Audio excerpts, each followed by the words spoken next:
তো আল্লাহ বললেন আফালা ইয়ানজুরুনা ইলাল ইবিলি কাইফা খুলিকাত, উটকে কিভাবে আমি তৈরি করলাম এটা একটু দেখতে পারে না ওরা? আরে উটের দিকে তাকালেই তো ওরা উটের মালিক আমি আল্লাহরে খুঁজে পাবে। উটের কথা আল্লাহ কেন বললেন?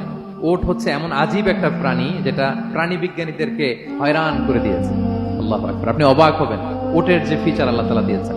মক্কার লোকেরা উটের গোশত খাইতো, উটের দুধ খাইতো, উটের চামড়া দিয়ে দ্য ফাইনেস্ট লেদার তারা বানাতো, উটের উপর মাল নিয়ে বোঝাই করে এক প্রান্ত থেকে আরেক প্রান্তে পাড়ি দিত, নিজেরা উটের উপর রাইডিং করত। এবং উট হচ্ছে এমন প্রাণী যেটা একসাথে 1 মাস না খেয়ে বেঁচে থাকতে পারে।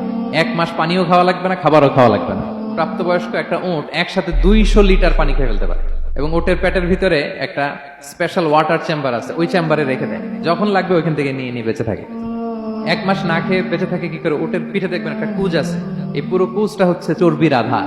উটের যখন খাবার থাকে না মরুভূমিতে, মাসের পর মাস যখন চলে, ওই চর্বি থেকে এনার্জি নিয়ে সে মরুভূমিতে চলে, সে না খেয়েও বাঁচতে পারে। আমাদের চোখের মধ্যে যেমনি একটা পাপড়ি, এরকম এক পাপড়ি দিয়ে উটকে আল্লাহ বানায় নাই, ডবল লেয়ারের পাপড়ি দিয়েছে।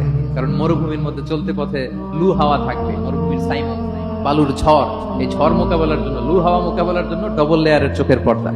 একটা পর্দা ফেলে রাখে আর একটা খুলে সে হাঁটতে থাকে, তার কিছুই হয় না। সুবহানাল্লাহ।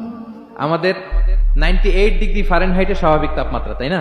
99 ডিগ্রি হলে আমাদের জ্বর, 100 ডিগ্রি হলে জ্বর, 101, 2 সর্বোচ্চ আমরা সহ্য করতে পারি। এর বেশি যদি হয় 103 ডিগ্রি হলে বেহুশ হয়ে যায় মানুষ। 4 ডিগ্রি হলে আমাদের দেহের ভেতরে যে কোষগুলো আছে এগুলো মরে যায়।